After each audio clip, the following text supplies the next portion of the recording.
Good evening, brothers and sisters. I'm Willie Brown, President of Local 234. To my right here, I have Brian Pollock, Executive Vice President.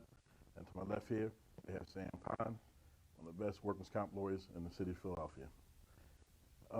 We want to have this town here to answer a couple questions, some things that are going on with this coronavirus. You know, we've had 3 deaths. We have roughly about 66 people who have tested positive.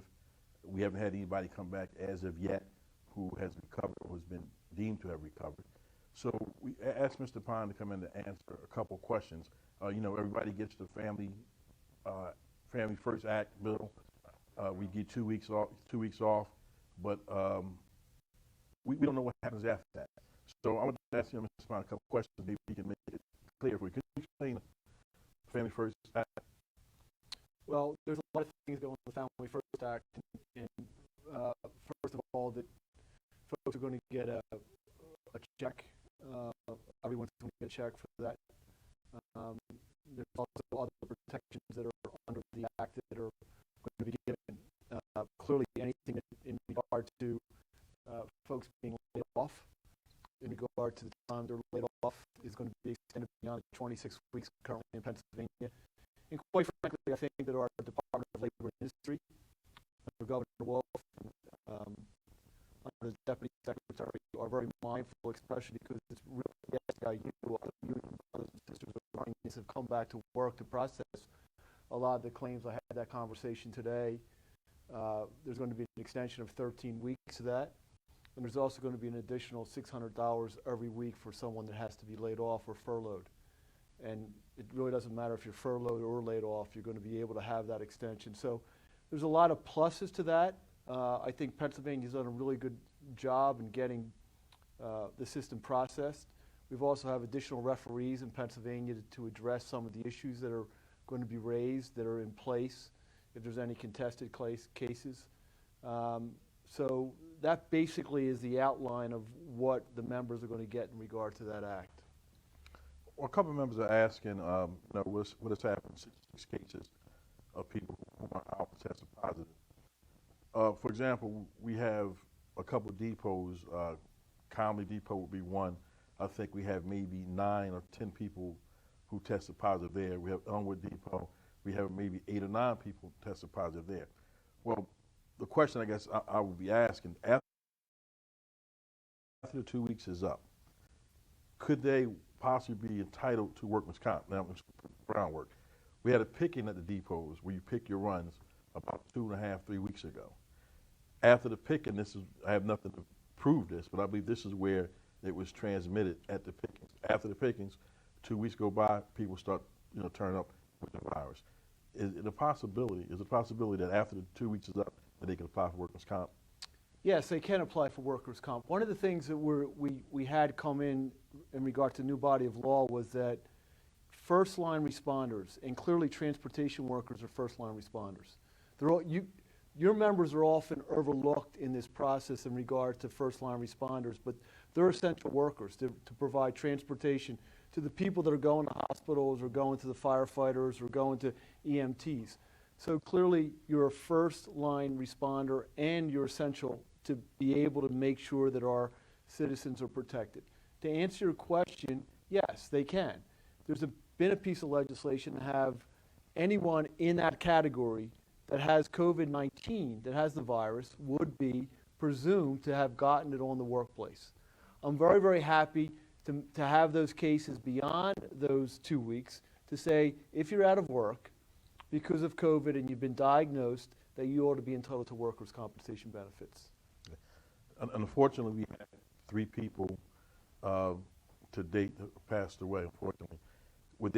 Is there anything in the law that would maybe provide for the family of our fallen brothers? Leader, I'm going to tell you, they're the cases that are the most troubling. And I would say that if, in fact, any of those members have dependents, if they have a widow, if they have minor children, or if they have children in college that were still living with them, they are entitled to workers' compensation benefits. The widow would be entitled to those workers' compensation benefits for the remainder of her life or his life, if it's a widower. the children would be entitled to benefits until they graduated from college or high school if they did not go to college.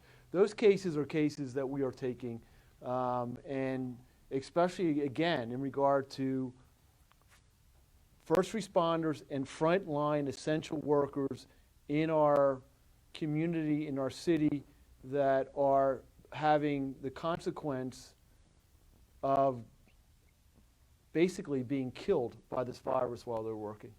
Okay. So what would be the first step that they would have to take? Well, they would have to talk, we would have to talk to them, and then we would file a petition to get fatal claim benefits under Section 307 of the Workers' Compensation Act. Well, we have to report it. It has to really be reported to SEPTA that we feel that this is a work-related death. That has to be reported. Okay. So the first step is to report to SEPTA, then the second step would be they get in contact with Contact with us, we would talk to the widow, widower, and the family, and then we would begin the process. Okay. Do you have a number they could call? Yeah, they can call 215-568-7500 or go to our website at Ponley Hockey and contact us. Or you can call my cell phone at 215-882-4721, and I'm available 7 days a week. Is there anything else you'd like to add about this? Well, I mean, I think that, quite frankly, and you know, I said before we started the podcast that I had a conversation with a reporter out in San Francisco. I think that the transportation workers are often overlooked in this process in regard to you guys being on the front lines, you know, and I think there has to be more knowledge about what you guys are doing on the front lines in regard to how essential you are in order to make our community and our society, and quite frankly, our democracy, tick in a pandemic. Right. You know, it's sad as it is here. Brothers and sisters over in Local 100 in New York, if I'm not mistaken, I think their death toll is over 40. And they, people who contacted the virus is in the hundreds. So I really, you know, it's really bad. Well, I think also that, you know, what your members ought to be looking at is to making sure to have a holistic diagnosis. So if I went to a doctor, we're a profession. You know, we're lawyers. We signed up ethically, professional responsibility, took an oath to represent our people. Just like doctors, they need to have a holistic view. So if someone has now lost their job, they ought to really be looking at, in addition to the benefits that you collectively bargained for, what other benefits are there? Can they get unemployment? Can they get workers' comp? Have they had a previous injury and now laid off? Should they be applying for Social Security disability? What are all the benefits that they're entitled to? So they get some knowledge. You know, I think and even my calls last night until 9 or 10 o'clock was, I guess the best part about it was someone saying, I feel better. You know, I know what my rights are. And when you know what your rights are, you have a little bit of, in uncertain times, when you get some certainty, that gives some peace of mind. I don't know if we can put a price on peace of mind. And if people have to understand what their rights are and where they should be going in regard to their life in light of what's happening. Okay. You have any questions, Brian? I'm sorry, you answered all my questions. Okay. So, you know, next couple of minutes, you know, maybe 2 or 3 questions from listening audience. We'd be glad to take them.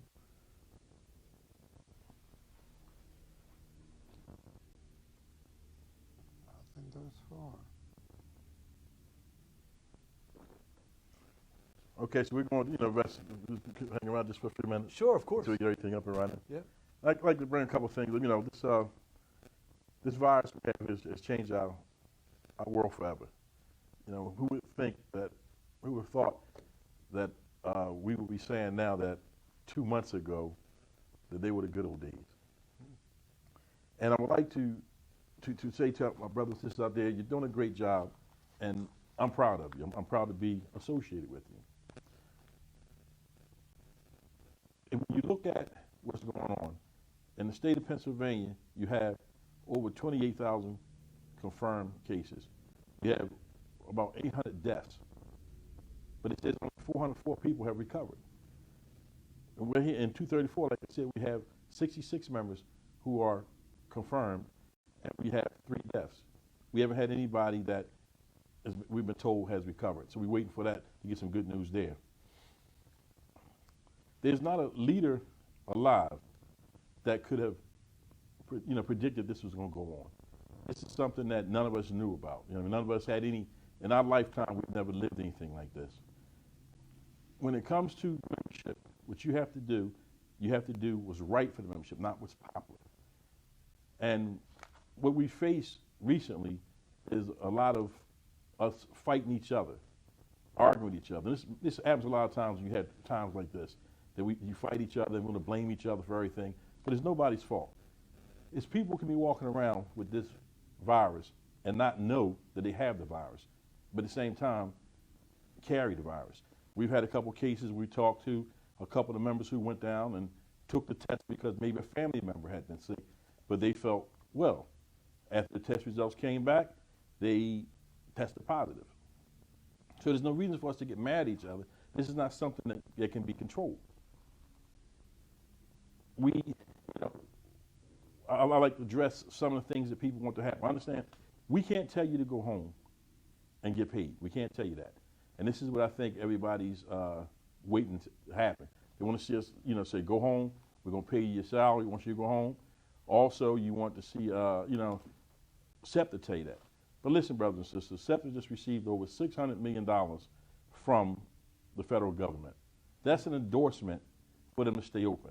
They're not going to close. We can't tell you that. Only thing we can do is try to make life a little better for us and try to make it a little safer. Everything that this membership has asked, we've done. And we will continue to do it. One of the rumors is that the Union Hall is closed. Union Hall is open every day. Brothers and sisters, I've been here every day except for 2 for the last month. So if you have any questions, call the Union Hall. If you have any suggestions how to make things better, call the Union Hall. Now, at first, I'm first to tell you that SEPTA started off slow with personal protective equipment. Started off very slow. But after we met with the general manager, we were assured that certain things would happen, and those things happened. We received, I think they just bought 600,000 surgical masks, I was told, and about 10,000 of the masks that you have, the cloth masks. Now, you have a choice. You don't have to take one. You have a choice to take either one you want to take. From what I understood today, that they will be putting surgical masks on the vehicles for the riding public. I understand that, but I think that's very, very risky. Because if you put it on the back of the vehicle, number one, how do you know people are not going to take more than one? Number two, to me the bigger risk is, suppose someone's back there that has been affected, takes a mask and touches 2 or 3 masks. Does that mean that the person comes behind that person, now put that mask on, and that they can be infected also? So, sometimes you try to fix a problem, you create a problem. When you think about, as far as the operators on the bus, for example, there were complaints that when people came up to pay the fare, they were too close to the operator. So they put a shit over there. Then after that, they would complain of people standing around the operator too much. Then they said, okay, we do backdoor entry. Then the fare was waived, okay? That was to fix a problem. But little we know, that would create another problem. Now you have a lot of people riding. I mean, we can't keep the 20-person capacity because people ride because it's free. Well, there's really nothing that we can do about that. On the flip side of it, on the service, we really look at it and say, well, only essential people are supposed to be riding. But how do you know who's essential, who's not?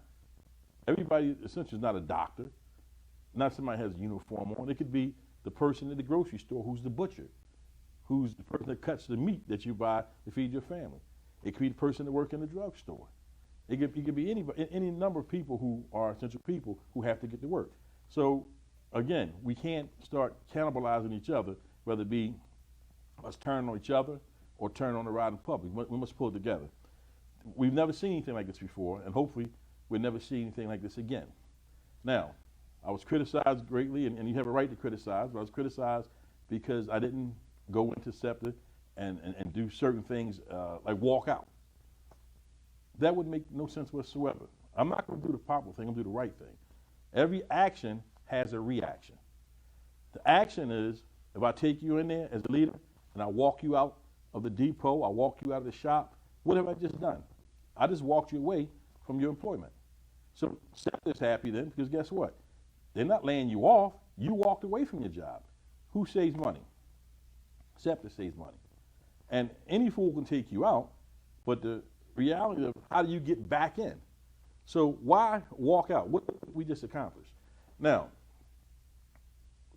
after I met with the general manager, she sat down, we had a long conversation. She gave me her word that she would start to work with us. Well, since that happened, she's been working with us. Now, things have not happened quite naturally as fast as you want them to happen, and it has not happened as fast as I want them to happen. But things have been happening, have been changing. There's a belief that there's a favoritism shown towards transportation opposed to maintenance. Again, that's a split. Now listen, either we're going to stand together or we're going to fall apart. There is no favoritism between the groups. When you see a transportation, people hear that they have 4 days on and 3 days off, if you talk to most of the guys in transportation, they would trade that in to go back to the old schedules. Let me explain to you why that happened. If you take a location like Midville is our largest location, which you know, you have about 545 operators. On a daily basis before this took place, you had about 375 runs. SEPTA, the first go around, they cut the runs from 375 down to 215. So now that meant you have an overabundance of operators. Now what do you do with those people? You can't have them come in the depot because now social distancing, that's out the window. So to benefit SEPTA, what SEPTA did was say, okay, we're going to give them 3 days off. Our original proposal to SEPTA, we believe everybody should work 3 days and be off for 4. That's what we said. We negotiated with SEPTA for a while, and then SEPTA got to the point where they didn't want to listen. They said, you know what, we've been talking too long, we're going to make a change. We have too many bosses out there, you're going to have a picket. They forced it down the union's throat. Now, I had to make a decision at that point in time. Do I pout? Do I, you say suffer and grieve, but let's be for real. What arbitrators working now? So the suffer and grieve, what would that do? So I had to go sit down and try to soften the blow. We continue to try to work to get something for maintenance. Now, we'll have an answer for maintenance by Friday, one way or the other. If it's not something that we can live with, we'll meet again and we'll come up with a strategy and we'll go from there. We don't favor one group over the other. We are one solid group. Sometimes things don't happen the way we want them to happen. You have to play the hand that's dealt you, and this is the hand that was dealt us. This is not regular times, brothers and sisters. When you look at unemployment rate, now as far as me walking you out, right now in the country, about 13% is the unemployment rate.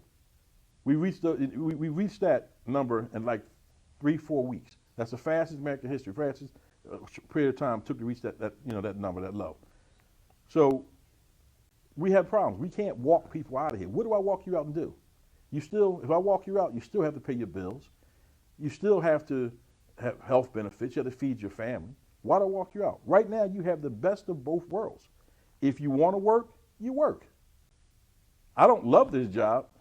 I need this job. I'm sure a lot of you feel the same way.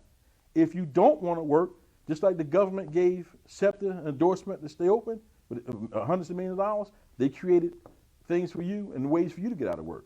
I've never had to tell you before how to get out of work. So why are we going to start this? Let's not play the games. I'm not going to take everybody out on an illegal strike because some people don't want to work.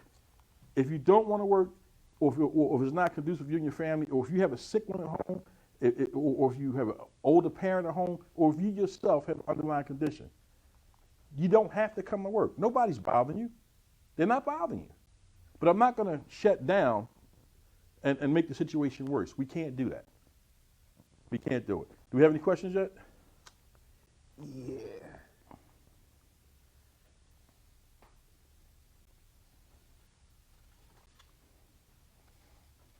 Let me go on here.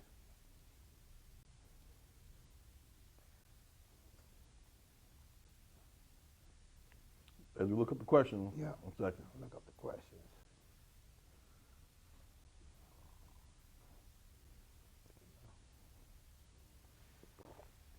Got you. All right. Keisha Capers, where are you getting these numbers from? It is said that it is more than 100 positive cases. Can you elaborate on this? Ms. Capes, I'm the president of Local 234. I can only speak on the cases that we have here at Local 234. I can't speak on the cases throughout the company. That's the case you're hearing, that's the numbers you're hearing throughout SEPTA. Remember something, that's another problem we have also. I don't know if it's a SEPTA problem, I don't know if it's a Department of Health problem. There's no mechanism that reports positive tests. We pretty much deal on an honor system. So once a member tests positive, and they've been pretty good at it, they come, they report it, and we keep track of that. So that's where the 66 comes from. 100 that's outside of Local 234. Any question? Okay, Ralph Branch, what provision has been made for members with pre-existing conditions who are vulnerable to a bad outcome if they contract the virus? Well, right now they should contact their manager, and then contact the union hall and let us know who they are with the condition, and we will go from there.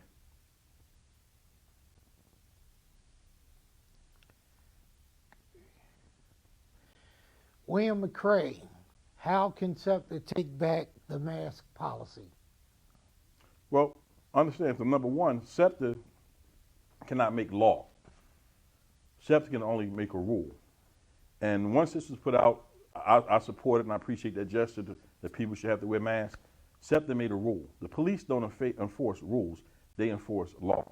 Now, we reached out to the governor, SEPTA's reached out to the governor. If we get an executive order from the governor that they have to wear masks, then they would have to wear masks. But SEPTA overstepped their boundaries, so to speak, when they said you have to wear a mask and had the police enforce what was a rule, not a law.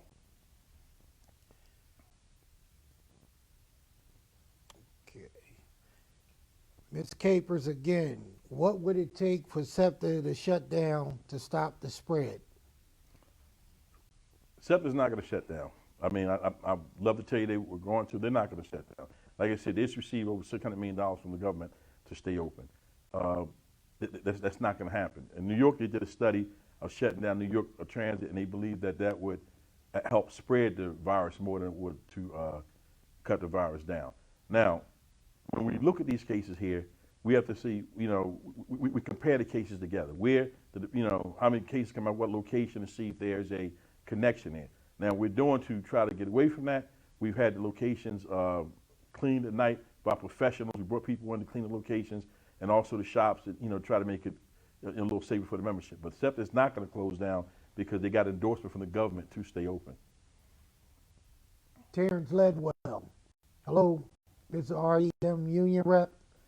What is your position on hazard pay, and how soon will we see some movement on the issue? Hazard pay, that's something that we believe that we deserve, that you should get that. We asked for that. There's also legislation been pushed from the international level in D.C.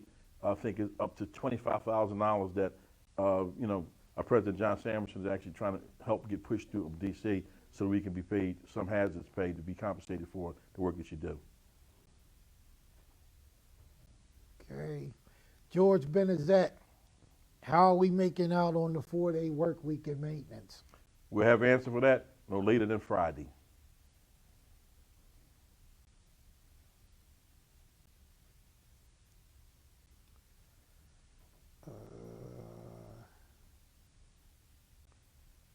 And if it's not something that we want or something we can agree to, we're not just going to accept it. Like I said, we have an answer Friday, and we know we're going from there.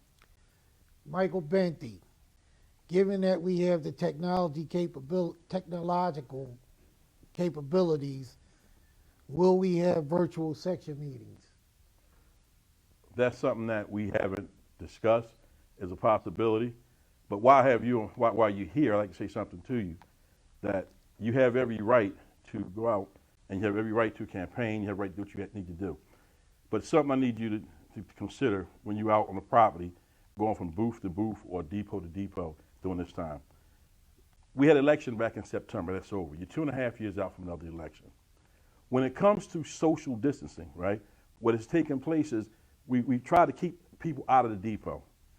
As I stated earlier, you could be a carrier of the virus and not know that you have the virus. So when you're going around the depot handing out leaflets this time, it's not the time for it. You could contact the virus from somebody and pass it on to somebody else, and next thing you know, we have an explosion there.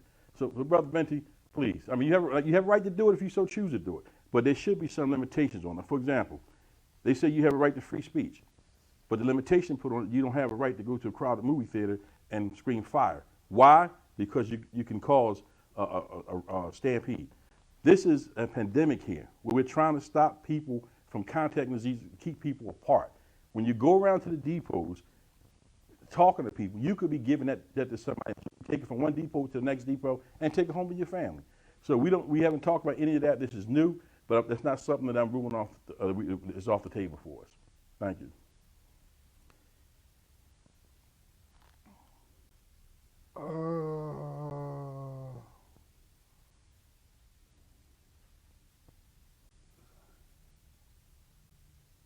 That seems to be,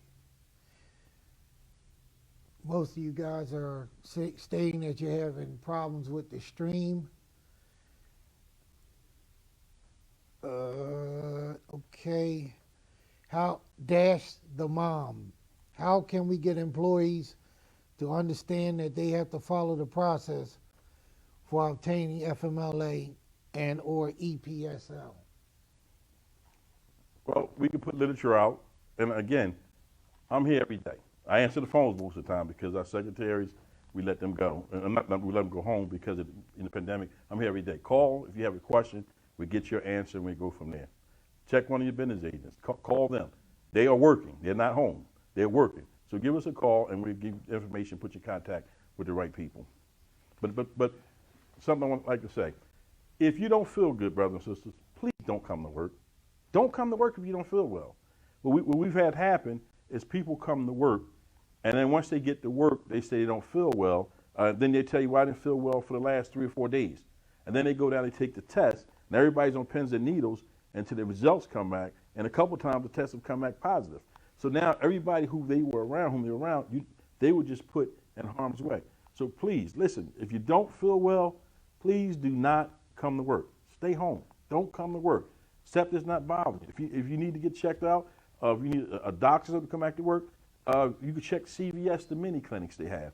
You go right online, you put in your name, what time you want the appointment, they call you in there, you don't get out your car, you pull up to the in the parking lot, they're calling your cell phone, tell you to come back. So please, if you don't feel well, if you're not sure, please don't come to work, please. Let's look out. Am I my brother's keeper? Yes, I am. And we have to look out for each other, please. Okay, Lou Marchino, it would be nice to get some information daily from the union, having our phone calls returned, and treat all union employees fairly. Not have some off for 3 days and others get nothing. Okay, thank you. Next question.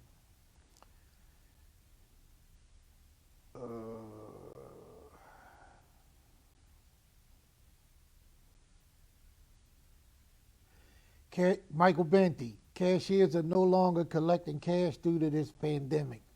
Is there an agreement in place between the union and authority to ensure this isn't permanent? This is not permanent. This is simply because, again, you don't want them touching the money because the virus can live on certain services for different amounts of time. This is not permanent. This is an agreement. We all understand this is because of this. We have a contract which says certain things. They can't do that now. William McCrae, is there any COVID-19 testing for SEPTA employees? Now that's a question that I'm going to have to skate a little bit because we are now being considered frontline employees or essential employees. I've been told certain testing sites when you go there, if you tell them that you are a bus driver or a trolley operator or that you work in mass transit, that they will give you the test. But for the most part, they won't give you the test unless you have some type of symptoms because there was a shortage of tests. But from what I understand, now it's starting to pick up. But I'll find out, if they have anything that's definite, and I'll put something out and let you know.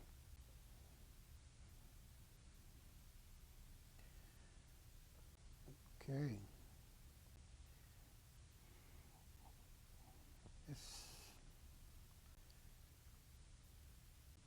All right, that's pretty much it. Okay, brothers and sisters, thank you for tuning in. I thank Mr. Pine Thanks for for coming.